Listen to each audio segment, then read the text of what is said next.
Rocky the Dog Show. Good afternoon, family. This is the first removal of an administrative person in the military who well deserved it for her transgender DEI woke ideology. When she first joined the military, it was patriotic, and I don't know where she turned her curve at and started to hate America. But secretly, down deep, she hates America, and she got just what she deserved today. Let's watch it. News, a Department of Homeland Security official confirming that the Commandant of the U.S. Coast Guard has been removed from her position over leadership deficiencies, that was a quote, and operational failures. I have extensively reported on the Coast Guard's cover-up of sexual assault cases. We don't know if that played a role at all in this. CNN's Natasha Bertrand joins us now for more. I mean, this is a pretty significant move, Natasha.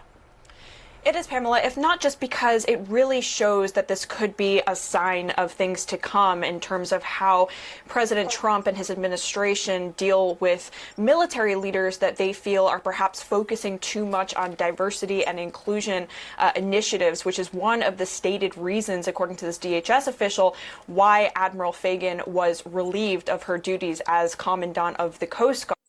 And let me explain, that's what the voters voted for, was to get this crap out of our country. And so it was a good start with her at the helm and chopping off the block. And I'm so happy that she lost her job, and I couldn't feel better about it.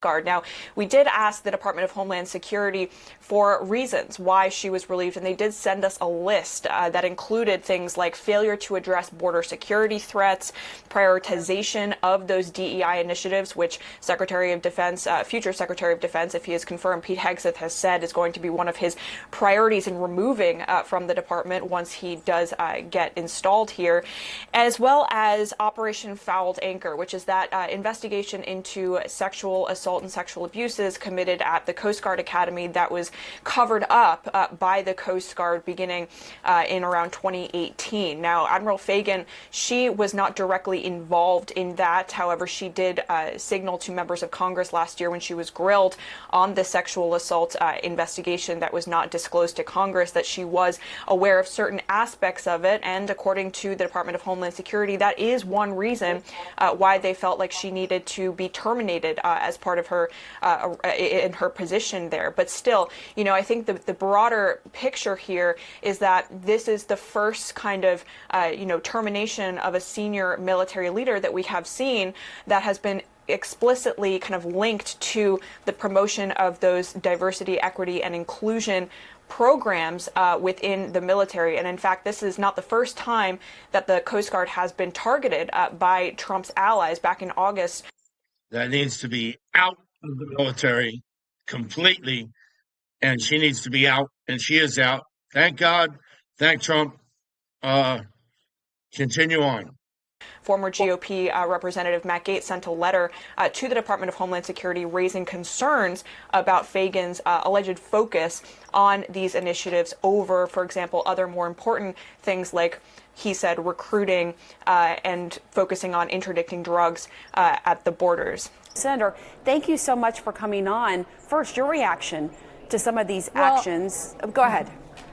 No, I think it's appalling that the head of Homeland Security is firing the very Admiral Commandant of the Coast Guard who took this issue of fouled anchor that you guys broke as a story. Why? Because it was being covered up. Literally, issues of sexual assault and sexual harassment at the Coast Guard Academy and at sea, and people covered it up. The only reason we know about it is because CNN broke the news. Now we get a new commandant, the first woman commandant in the history of an armed forces of our nation to serve. She stood up and said, this is a problem and we have to deal with it. And so literally tried to move forward with the right kind of response in the Coast Guard to this issue of sexual. Of course, that's a Democratic narrative. They don't like that one of their own is fired. Oh, well, no more DEI. We're in the United States military. We're war fighters. We win military victories that's set forth by our president and our country, not DEI. and not protecting our border. Maybe she should have been charged with treason on top of her dismissal. That would have been a surprise too.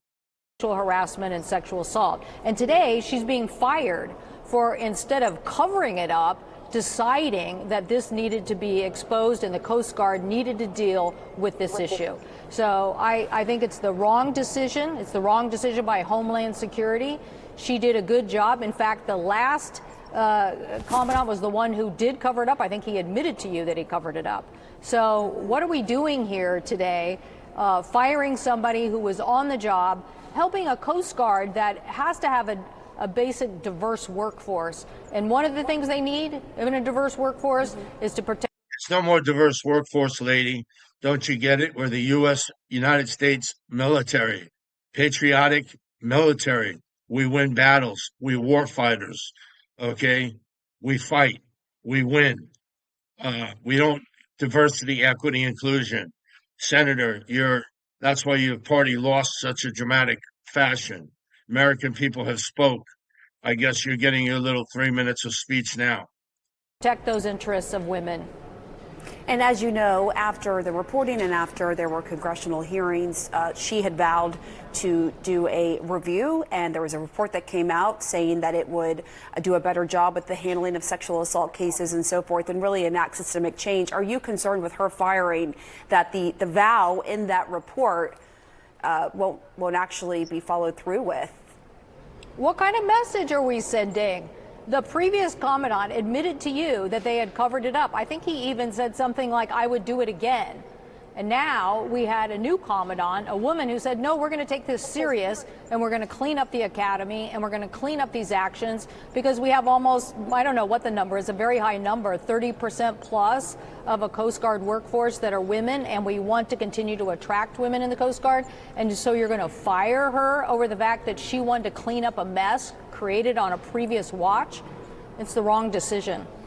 And to be clear, she did testify to your committee that, she only learned of the, quote, totality of the Feldanker probe when we inquired about it. But she clearly was aware of parts of it before, because she also fired a commanding officer caught up in the investigation. I also should note, just for our viewers, the reasons cited aren't just this, right? There are other reasons, according to a DHS official, saying it was because of her, quote, failure to address border security threats and, quote, excessive focus on diversity, equity, and inclusion policies. What is your reaction to that?